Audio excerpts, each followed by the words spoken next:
Here's something I've been kind of struggling with the guitar. I have added a delay to try and create some stereo spread because it's a mono track. So I'll show you with and without. Let's just solo the guitar. And then if I turn that off,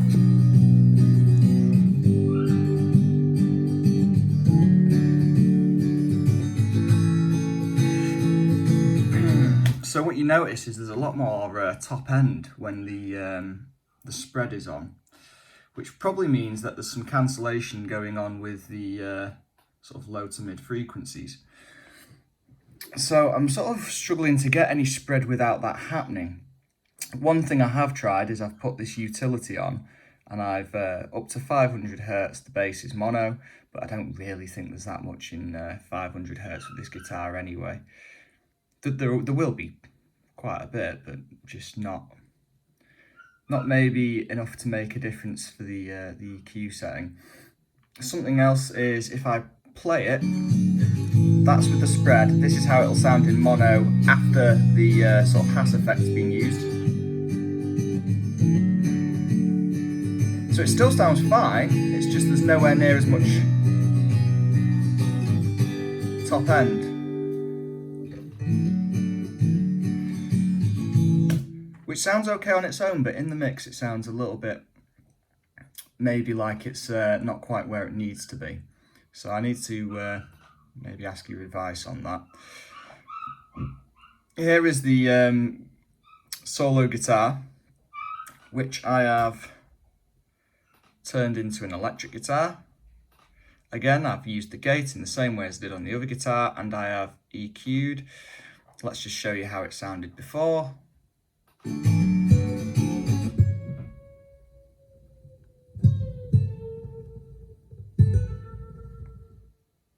So for this, the mic position was away from the strings towards the body of the guitar. I have, obviously I knew at the time that was going to create a lot of bass, but it was the only place where we could put the microphone where we could actually play that little guitar solo and get it recorded without obviously the mic getting in the way of his hand. So I've EQ'd out all of the bass up to 100 hertz. And then there was quite a bit of noise on it because the mic had to be quite far away, and that's quite a quiet sound to be recording. So I've just done a big wide Q sort of dip here. I might bring that up just a fraction because it's probably a little bit too much, that. But that sounds really nice to me now. Obviously there's the gate. Now the overdrive, I didn't really need to compress it or anything to get the volume up. All I've done is whacked a massive overdrive on it, which gives it this effect.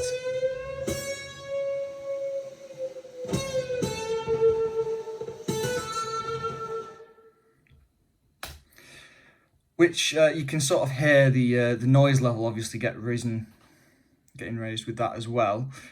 When I put the delay on it and the reverb and everything, that makes very little difference. It still blends quite nicely with the mix, as I'll show you here.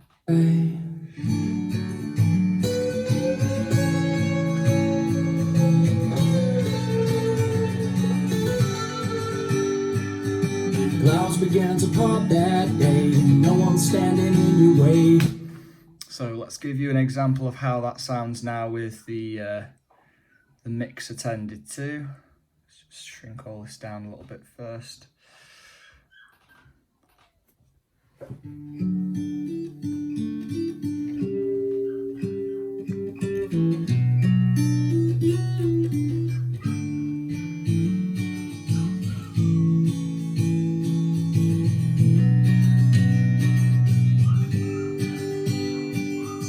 From the day I met you, I knew you were the one for me.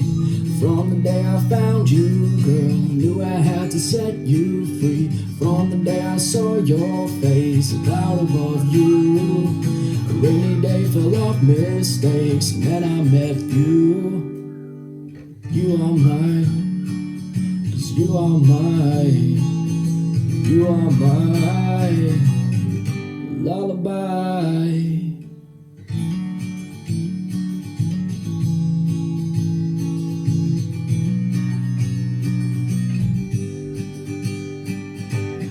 the day I met you, knew you were the one for me. From the day I found you, girl, I knew I had to set you free. From the day I saw your face, cloud above you, a rainy day full of mistakes, and then I met you. 'Cause you are mine, you are mine, you are mine, lullaby.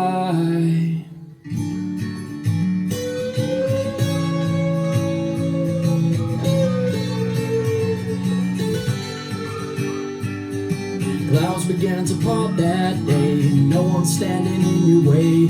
An angel singing to the crowd, your smile going on for miles. 'Cause you are mine, you are mine, you are mine, lullaby.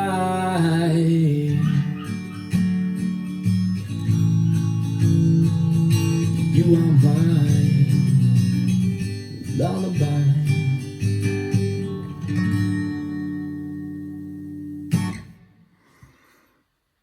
Okay, so I've already had a bit of a play with the additional instruments. I've not actually got any instruments in there yet, but what I have done is I've created a load of MIDI tracks down here, which I'll be showing you in the next video. So that's just been done by playing in the notes on here, using MIDI into this, and then hopefully I'm going to have a few nice sections that will complete the track and make it sound a little bit more produced than it is.